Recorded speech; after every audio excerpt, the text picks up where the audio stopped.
This special edition of Nightline, The American Pope, continues. Reporting from Vatican City, Terry Moran.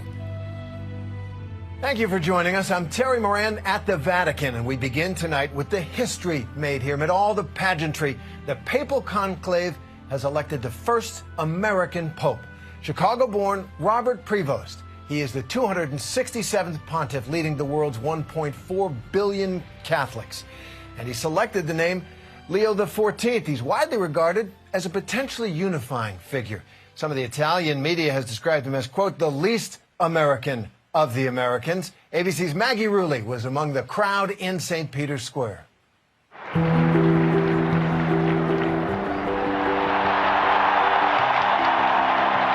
A moment in history. The first ever Pope from the United States. La pace sia con tutti voi. Pope Leo XIV, with tears in his eyes, stepping before the world's 1.4 billion Catholics as the newly appointed Pontiff.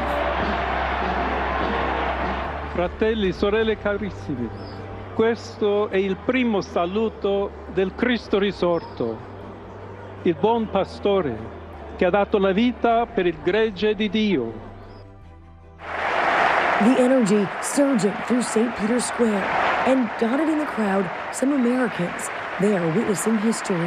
Hearing it's an American Pope, what does that mean to you? I mean, this is, I don't even know what to think. I can't process it yet. Obviously, it's groundbreaking historically, and I have high hopes for what he can do in the Vatican and globally. My entire body was shaking when the Pope was announced.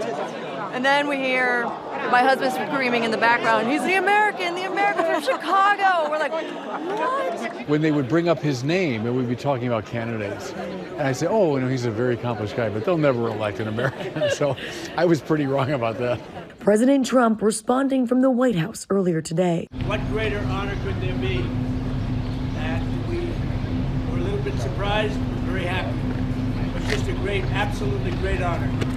There's always been a tacit sense that America, being a superpower, would not also occupy the papacy. He is called by some the least American of the American cardinals because he's had so much international experience, even being the bishop of a diocese in Peru.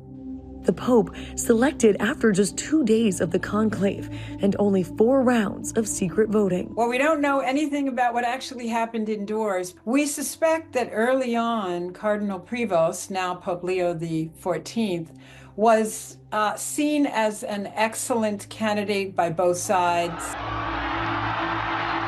Just after 6 p.m. local time today, white smoke billowing out of the Sistine Chapel. Then, the bells, signifying 2/3 of the 133 cardinals in the conclave had picked Pope Francis's replacement. Appearing on the balcony at the Vatican today, just as the sun began to set, greeting the thousands gathered in St. Peter's Square. And then, his first blessings to the faithful. We walk together, as St. Augustine said, towards Christ, that God, on the path that God prepared. Honoring his predecessor. Thank you to Pope Francis. Pope Leo began the day as Cardinal Robert Francis Prevost, born on the south side of Chicago, where he attended Catholic school and is a baseball fan. Mark Lancaster was the Pope's grade school friend at St. Mary of the Assumption. What I always remember was he was brilliant, very, very smart.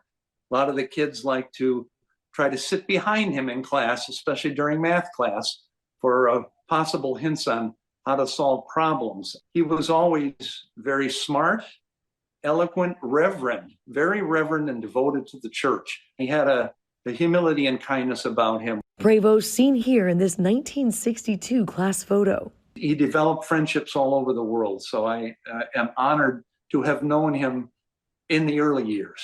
James Priestley went to high school and college with the now Pope. He says back then, they called him Bob. Bob is the one guy that if you were going to pick a person in your class who was going to become the Pope, Bob would be the person you would guess. He's very religious, a very devout Catholic who's devoted his life to Christ, and he's extremely bright. His father was of French and Italian descent and his mother of Spanish descent. And he's said to be a Rosetta Stone when it comes to language, speaking English, Spanish, Italian, French, and Portuguese, and can also read Latin and German. At 69 years old, he's on the younger side for a newly appointed pontiff. Both Popes Francis and Benedict were in their late 70s. He studied at the minor seminary of the Augustinian Fathers, and then at Villanova University in Pennsylvania. In 1977, earning a degree in mathematics and studied philosophy. The bells ringing at the Pope's alma mater, Villanova University. He was ordained as a priest in 1982, seen in this church photo meeting Pope John Paul II. Augustinians are a group of priests who subscribe to the particular sort of charism or mission. That charism is a combination of intellect, dedication to the truth, and care for people and a life of simplicity. He spent many years as a missionary in Peru before being elected head of the Augustinians for 2 consecutive terms. In 2023, he was brought to Rome, where he was appointed a cardinal by Pope Francis. Pope Leo is the youngest of 3, his brother, John Prevost, speaking to my colleague Alex Perez. I don't think it's really sunk in. It's kind of surreal. It's great pride. When you found out, obviously you have pride, that's your brother. Mm-hmm. Did you expect this? To tell you the truth, no, because I kept hearing there will never be an American Pope. But when I heard he was in a group of 3, then I thought, well, this could happen. But to him, the pick wasn't entirely a surprise. Some people play school or some people play army. He played priest, and we had to go to Mass. With you guys? Okay. Yes. The ironing board was the altar. A woman down the street said he would be the first American Pope. In first grade, they said that. First grade? Uh-huh. He knew at that age he was going to be a priest. When we were kids, we used to play cops and robbers, cowboys and Indians, shooting each other and whatnot. He used to play priest and distribute Holy Communion like with the Necco wafers. And that was his thing. And we're like, what's wrong with you? But yeah, he just seemed to always know his calling. And here we are today. And I got to say, he looked really good on the balcony up there at the Vatican. What kind of person is he?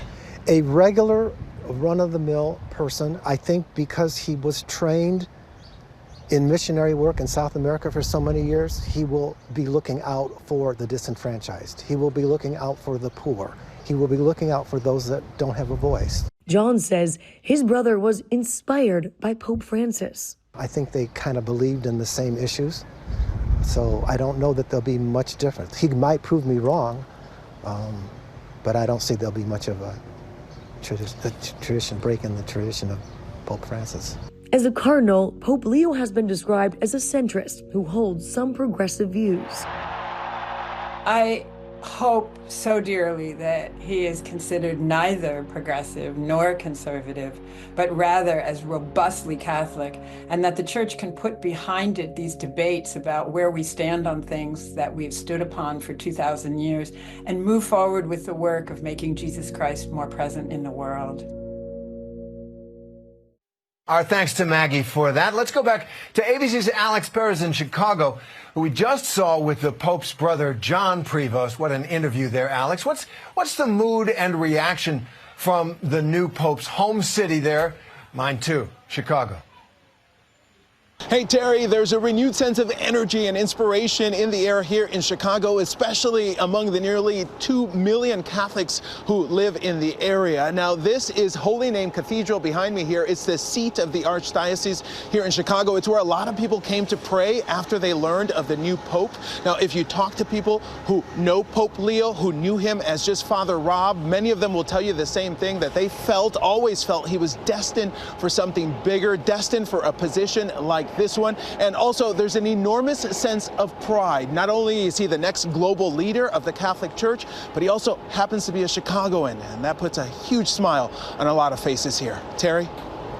Thank you very much, Alex. Coming up, the challenges ahead for the new American Pope.